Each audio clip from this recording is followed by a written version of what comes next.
আল্লাহু ইয়া রাব্বি ইয়া আল্লাহ।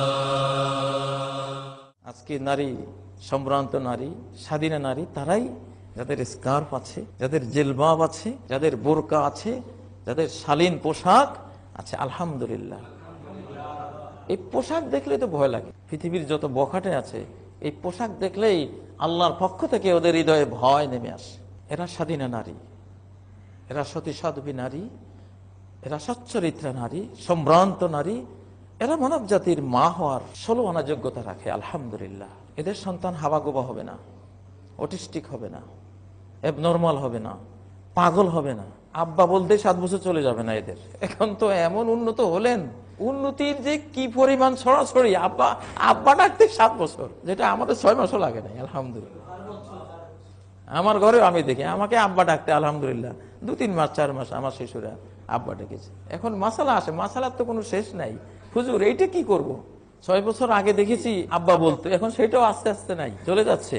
এখন Singapore দৌড়াচ্ছি, German যাচ্ছে, মাদ্রাজ, এগুলিতে গেলে কাজ হবে না। তোমার মাদ্রাজ, তোমার সিঙ্গাপুর, তোমার জার্মানি তোমার ঘরে পড়ে আছে। সুন্নাত রাসূলিল্লাহি সাল্লাল্লাহু আলাইহি সাল্লাম। তোমার মাদ্রাজ এখানে, তুমি মাদ্রাজ ছিল নাই, সিঙ্গাপুর ছিল নাই, তুমি জার্মানি ছিল নাই, তোমার ঘরে আছে এটা। আল্লাহু আকবার।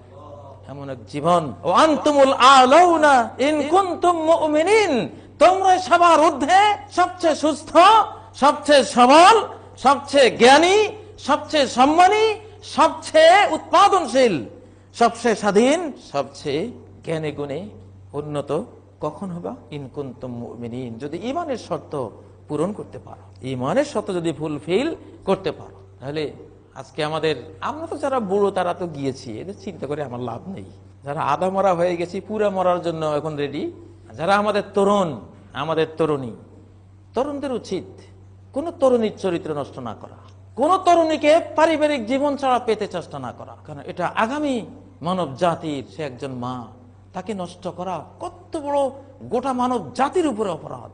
একটা তরুণী মেয়েকে নষ্ট করে দেয়া আগামী মানব জাতির মাকে নষ্ট করে দিল, যে তার মতো অপরাধীকে। তরুণীদের উচিত যুগের তরুণদের নষ্ট না করা। কোন তরুণ তাকে যদি প্রেমের প্রস্তাব করে, তার উচিত, আরে তুমি বিয়ের প্রস্তাব করো। আমার বাবা কি মরে গেছে, বাবার কাছে যাও না, আমার কাছে হ্যালো করো করো করো, এই যে এত এত নম্বরে আমার বাবার নম্বর দিলাম, ওই নম্বরে যোগাযোগ করো। তরুণীরা, তোমরা তরুণদের নষ্ট হতে দিবা না। যদি তরুণদের নষ্ট করো, এইভাবে এক একটা মেয়ে যদি 10-20টা তরুণকে নষ্ট করতে থাকো, তারপরে কার স্বামীত্ব তোমরা গ্রহণ করবা? যার স্বামী হবে, যে তোমার স্বামী হবে, নষ্ট স্বামী, ও তো একদিন হেরোইন খেয়ে, গাঁজা খেয়ে, কেরোসিন ঢেলে তোমার গায়ে আগুন লাগিয়ে দেবে। এই দোষটা তোমার, তুমি নষ্ট করেছ ওকে। কোন মেয়ের উচিত না তরুণরা দেখতে পারে এমন ভাবে নাচ গান করা। এত নাচ দেখাইও না, নাচটা ঘরে গিয়ে দেখাও। স্ত্রী হয় নাচো, স্ত্রী না হয়ে নেছো না।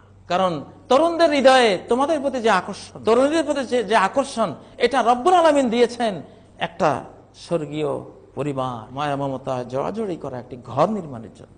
এই আকর্ষণটা প্রয়োজন মানব জাতির বংশ পরম্পরা কিয়ামত পর্যন্ত চলমান রাখার জন্য। অতএব সুন্নতে রাসূল সাল্লাল্লাহু আলাইহি সাল্লাম হলো, কোন তরুণী কোন তরুণের চরিত্র নষ্ট করবে না, আর কোন তরুণ কোন তরুণীর চরিত্র নষ্ট করবে না। এটা ইসলামিক লাইফ, এটাই উন্নত জীবন, শান্তির জীবন, প্রাপ্তির জীবন, তৃপ্তির জীবন, তারুণ্যের টকবকে তারুণ্যের জীবন। এটাই যালিকা আজকা লাহুম, যেই তরুণরা, যেই তরুণীরা আমার দেয়া লাইফ স্টাইল এনজয় করবে, রক্ষা করবে, ওদের যৌবন আমি বাড়িয়ে দেব, ওদের তারুণ্য আমি বাড়িয়ে দেব, ওদের এনার্জি আমি বাবার দায়িত্ব নিলাম। আল্লাহ বলছেন যালিকা আজকা লাহুম, সূরা নূর আয়াত নম্বর 30, যালিকা আজকা লাহুম আই আজিয়াদু লাহুম আতিয়াবু লাহুম।